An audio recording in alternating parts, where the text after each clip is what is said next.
Hello my dear friend, कैसे हैं आप सब। उम्मीद है आप सब अच्छे होंगे। इस वीडियो में बात करेंगे भारत इलेक्ट्रॉनिक्स लिमिटेड स्टॉक के बारे में, BEL। यहाँ पर इस प्राइस का हमें बॉटम बनता हुआ दिख सकता है। आने वाले कुछ समय में इस स्टॉक में हमें एक अच्छी ग्रोथ देखने को दोबारा से मिल सकती है, जैसा कि इसने पहले भी अपने इन्वेस्टर को मल्टीपैक रिटर्न निकाल कर दिए। यहाँ पर आप इस स्टॉक में आसानी से देख सकते हैं कि यहाँ पर वीकली टाइम फ्रेम के अकॉर्डिंग 2023 के स्टार्टिंग में प्राइस मूविंग एवरेज 50 पर आया था गिरावट करके, और उसके बाद से यहाँ पर मल्टीपैक रिटर्न अपने इन्वेस्टर को निकाल कर दिए। स्टॉक का प्राइस लगभग 95 से लेके 280 तक यहाँ पर गया, उससे भी ज़्यादा। ठीक है, तो अब दोबारा से इसका बॉटम बनता हुआ हमें यहाँ पर देखने को मिल सकता है। मैं ऐसा क्यों कह रहा हूँ, क्योंकि सितंबर से लेके दिसंबर तक के टाइम फ्रेम में अगर आप इन्वेस्टर्स की होल्डिंग को देखोगे और वहीं पर पुराने साल दिसंबर से लेकर 2023 दिसंबर से सितंबर 2024 तक की शेयर होल्डिंग देखोगे, तो आपको दो चीज़ें सामने आती हैं।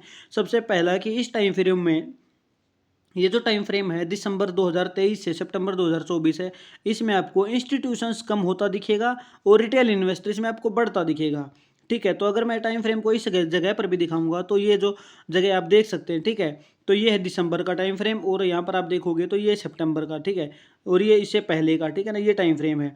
तो इस जगह पर आपको यहाँ पर जो पहले का टाइम फ्रेम है, यहाँ पर आपको रिटेल इन्वेस्टर इंक्रीज होता दिखेगा, और ये जो टाइम फ्रेम है यहाँ का, इस टाइम फ्रेम में रिटेल इन्वेस्टर आपको कम होता दिखेगा।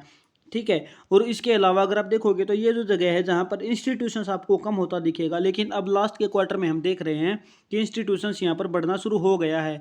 इंस्टीट्यूशंस बहुत बड़े अमाउंट में ऑर्डर लेके आता है, तो इंस्टीट्यूशंस के पास क्या है, बहुत सारे एनालिस्ट होते हैं, सब कुछ होते हैं। रिटेल इन्वेस्टर इतना ज़्यादा एनालिसिस इस जो डीप एनालिस्ट है वो एनालिसिस नहीं कर पाता है।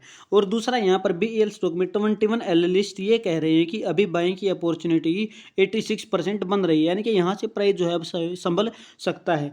दूसरा टेक्निकल एनालिसिस करते हैं तो डेली टाइम फ्रेम में जब हम इस प्राइस को देखते हैं तो हमें प्राइस का बॉटम बनता हुआ यहाँ पर थोड़ा दिख रहा है। ठीक है, क्योंकि इसने कोई भी हायर हाई हायर लो का पैटर्न फॉलो नहीं किया है। जो ये पैटर्न यहाँ पर फॉलो होता दिख रहा था उसको इसने इस जगह पर ब्रेक कर दिया है, तो अब यहाँ पर इसका डबल बॉटम भी बन सकता है। दूसरा है प्राइस मूविंग एवरेज 300 पर, यानी कि पिछले 300 दिन की एवरेज पर यहाँ पर स्टॉक प्राइस इसी जगह पर पहुँच गया है। तो यहाँ पर संभावना है कि यह स्टॉक अपना पहला टारगेट 271 का एक नज़दीकी समय में दे सकता है। इसके अलावा पिवट इंडिकेटर यूज करते हैं तो आपका अगला टारगेट जो कि मैं बता रहा हूँ 283 और 321, ये टारगेट इस स्टॉक में आगे कुछ समय बाद ही हमें देखने को मिल सकते हैं। ऐसी संभावना स्टॉक में हमें दिख रही है। मैं से भी रजिस्टर्ड नहीं हूँ, लेकिन जो चीज़ें मैंने आपको समझाई है वो काफ़ी हद तक सटीक है, और काफ़ी सारा का जो डाटा है वो मैंने ब्रोकर और ऑफिशियल वेबसाइट से ही निकाला है। तो मुझे उम्मीद है मेरी वीडियो आपको पसंद आई है। वीडियो पसंद है वीडियो को लाइक करें और चैनल को सब्सक्राइब करके जरूर जाएं। Thank you very much.